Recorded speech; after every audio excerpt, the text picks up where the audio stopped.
So today we're going to talk about applications of a derivative. And what you might ask, well, how is a derivative applicable in the real world? And the thing you have to remember about a derivative is a derivative always refers to a rate of change. So anything that has some kind of rate of change can be modeled by using the derivative.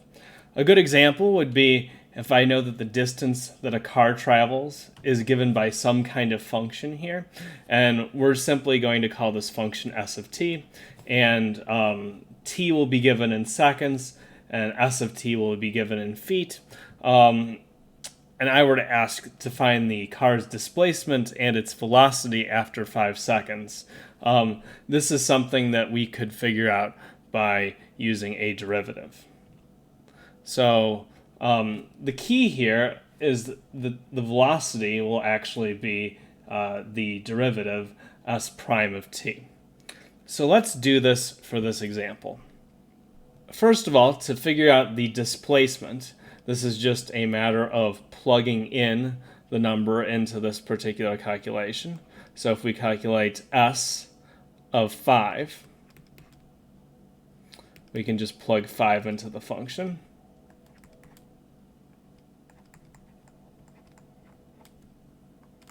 And if we do this, we're going to get 225. And because s of t is in feet, this will be feet. Now, if we want to calculate the derivative, or the velocity, I should say, the way in which we find the velocity is we first have to take the derivative.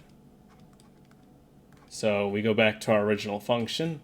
This is going to be 10t plus 20.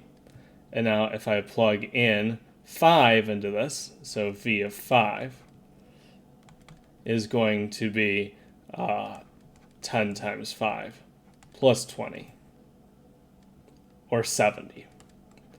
And the units of the derivative are always going to be the units of the dependent variable divided by the units of the independent variable. So this will be in feet per second.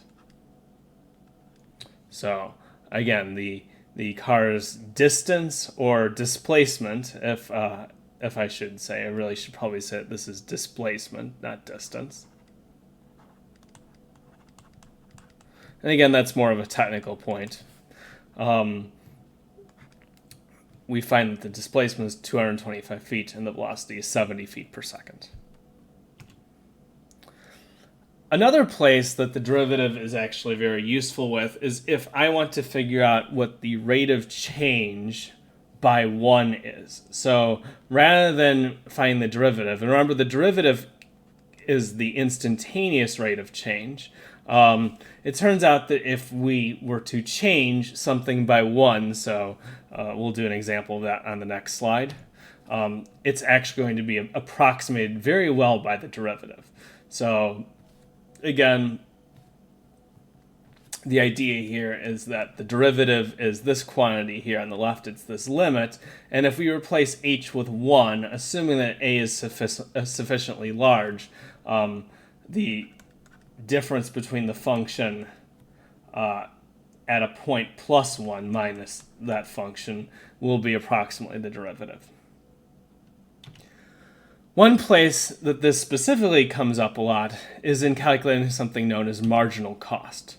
So the marginal cost is going to be the cost to produce one more unit at a particular point in time or a particular price point. So suppose, for example, that the cost of an airline flight is given by a function c of x here. So this is a pretty complicated function, but it's giving that the total cost for that flight, where x is the number of passengers. So the marginal cost would be basically the difference in cost between the 101st passenger and the 100th passenger. So if you fill an airline with 100 people on it and you were going to add one more person to your flight, how much more would that cost you? That's what the marginal cost would be for 100 passengers. So of course, we could do this directly by evaluating C of x here at 101 and 100. And if we do so, we will get a value of 195.13. So again, there's no derivative taken here. All we're doing here is we're basically plugging in 101 into this function, 100 into this function, getting these two values and taking their difference. Okay. However, this is a very clunky operation, and remember that if we have the derivative, we actually can get a function for marginal cost, not just a number each time we do this. So what most oftentimes is defined as the marginal cost is, rather than it being C of x, marginal cost will oftentimes just be C prime of x. So if we were to calculate C prime of x, again, we're going to do that by using the power rule here. Again, I've already done this computation in advance, multiplying the 3 out front, reducing it by 1, the 2 out front, reducing it by 1. And again, remember that the derivative of 10,000 is just 0.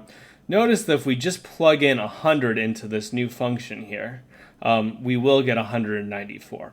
And the key thing to recognize here is that 194 is approximately the same thing as 195.13. Again, it's off by a little bit, but relatively speaking, they're very close. And then C prime of x becomes just a nice function that gives us the marginal cost.